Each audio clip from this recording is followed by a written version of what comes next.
La deuxième histoire que je vais vous raconter, c'est l'histoire de George Bush, le président américain. Voilà un jour George Bush qui meurt. Et il va tout droit en enfer. Hein.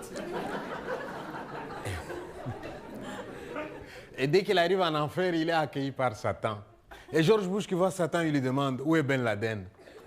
Et Satan lui dit Ben Laden n'est pas ici. George Bush qui dit comment il n'est pas ici? Je l'ai envoyé ici avec mes bombes. Satan qui dit il n'est pas arrivé. Alors George Bush est très inquiet. Il s'est dit si Ben Laden n'est pas ici, c'est qu'il est encore dans les montagnes en train de préparer un coup contre les Américains.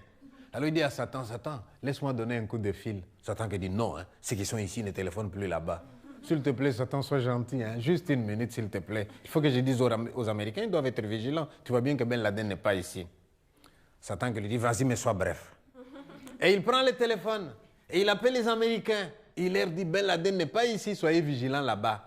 Et il dépose le téléphone. Dès qu'il a déposé le téléphone, Satan lui tend la facture de la communication téléphonique. Et vous savez combien il lui demande? 10 millions de dollars. George Bush qui dit, quoi? Je veux parler pendant 1 minute seulement et tu me demandes 10 millions. Satan qui lui dit, ah oui, les États-Unis, c'est pas la porte d'à côté. Hein. Allez, tu payes. Eh bien, on ne discute pas avec Satan. Hein. Il prend son chéquier, il tire un chèque, 10 millions, il paye. La reine Elisabeth d'Angleterre qui dormait dans son coin se réveille. Elle veut téléphoner aussi. Et Satan qui lui dit, mais toi, tu étais calme jusque-là, c'est quoi? La reine qui dit, laisse-moi téléphoner. Tu sais, l'accident de Diana, là, c'est pas clair. Hein. Je voudrais savoir où ils en sont avec les enquêtes.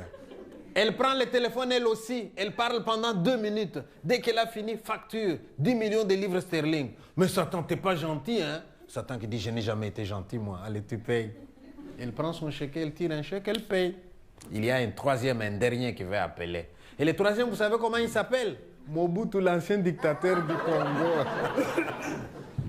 Et là, Satan qui dit au Mobutu, Mobutu, toi, tu t'es calme, hein? Tu es assez dérangé comme ça quand tu étais sur Terre. Mobutu qui dit, il ne faut pas exagérer, hein?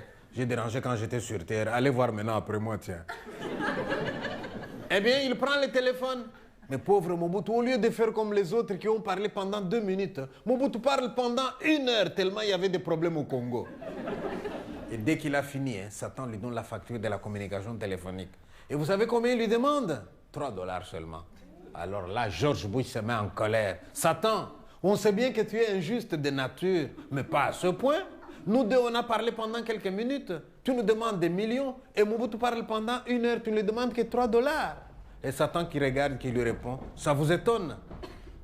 De l'enfer au Congo, c'est une communication locale, non?